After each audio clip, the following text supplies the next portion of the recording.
This video introduces Theories of the Sublime by Edmund Burke and Emmanuel Kant. In addition to the beautiful, the other aesthetic category which Burke discusses in his influential treatise is that of the sublime. The sublime is also a vital theme in Shelley's Frankenstein. Like Burke's idea of the beautiful, his theory of the sublime is rooted in the experience of the beholder or viewer, and in particular, the feelings associated with the sublime. While, when gazing upon a beautiful person, animal, or other entity, a person feels pleasure, in the case of the sublime, the viewer feels terror and fear due to the size or magnitude of the sublime, which for Burke involves entities or phenomena that are vast, that is, immense or huge. That immensity may be a matter of size, as in the case of a mountain range, or it may be a matter of power, such as the tremendous might witnessed in a lightning storm or a derecho. Burke stresses how such examples of immensity also prompt feelings of admiration, reverence, and respect, though the primary feelings are terror and fear. Burke's idea of the sublime brings us to another key ID in this class that may appear on the final, post-humanism. As I've stressed, generally speaking, post-humanism involves some kind of critique of the human. In this class, I'm presenting versions of post-humanism as they intersect with the received Western idea of the human as described in Renaissance humanism and developed during the Enlightenment. Thus far, we have considered how Equiano, in his narrative, is post-human insofar as he criticizes the humanist embrace of human agency. While humanism celebrates humans for the great things they can do, Equiano shows how human action has created a hell on earth and has irrationally treated humans as objects. Burke's sublime points to another aspect of post-humanism, one that relates to the power dynamic involved in the human. Both humanist and Enlightenment thinkers are anthropocentric.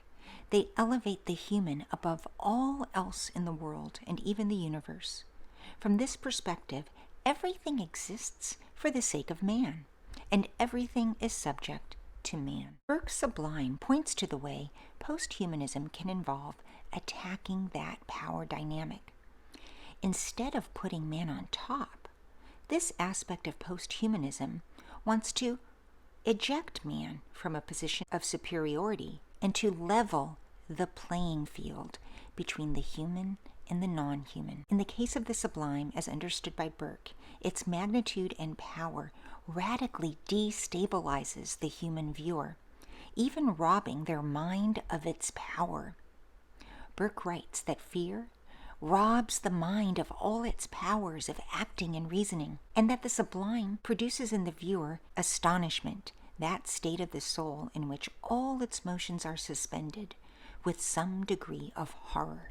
In this case, the mind is so entirely filled with its object that it cannot entertain any other. And if the mind does recover, what the human then feels with respect to the sublime is admiration, reverence, and respect.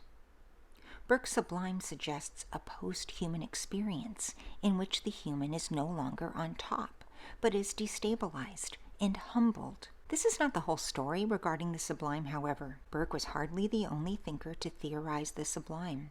Emmanuel Kant, the German philosopher I've mentioned with respect to the Enlightenment, also wrote about the sublime. Kant's The Critique of Judgment, which was composed closer to Shelley's time than Burke's treatise, modifies Burke's theory of the sublime. Kant isolates two versions of the sublime. The first, the mathematical sublime, concerns magnitude and specifically greatness in size or number in nature. This category encompasses, for example, a tremendous mountain, the infinite number of stars in a night sky, or the immense amount of water in the ocean. Kant's second category is the dynamical sublime, which concerns power, such as, again, that found in a storm. Kant goes on to identify two stages experienced by the human viewer. The first stage overlaps significantly with Burke. In that initial stage, the person witnessing the sublime senses their physical vulnerability and their limits as a human. Faced with the immense power and size of the sublime, the viewer becomes aware of their own fragility and smallness. This is a post-human moment like that described by Burke.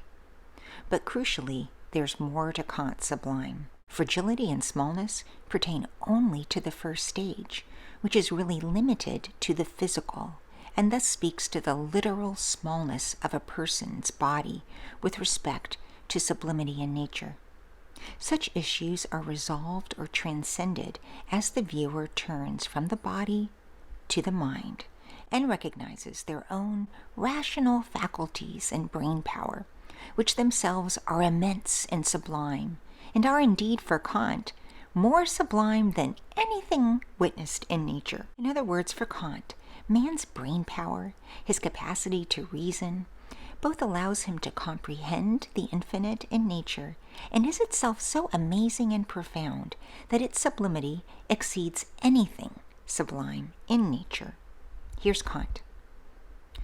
In the immensity of nature and in the insufficiency of our faculties to take in a standard proportionate to the aesthetical estimation of the magnitude of its realm, we find our own limitation. Although at the same time, in our rational faculty, we find a different, non-sensuous standard, which has that infinity itself under it as a unity, in comparison with which everything in nature is small, and thus in our mind we find a superiority to nature, even in its immensity.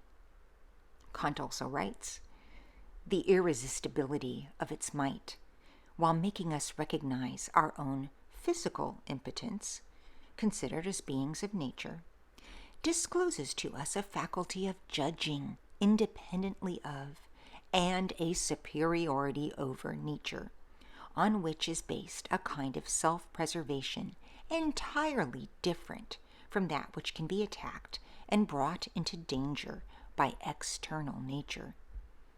In other words, Kant returns us to a traditional idea of the human, which celebrates the human, as always, especially regarding human reason, and elevates humans over everything else.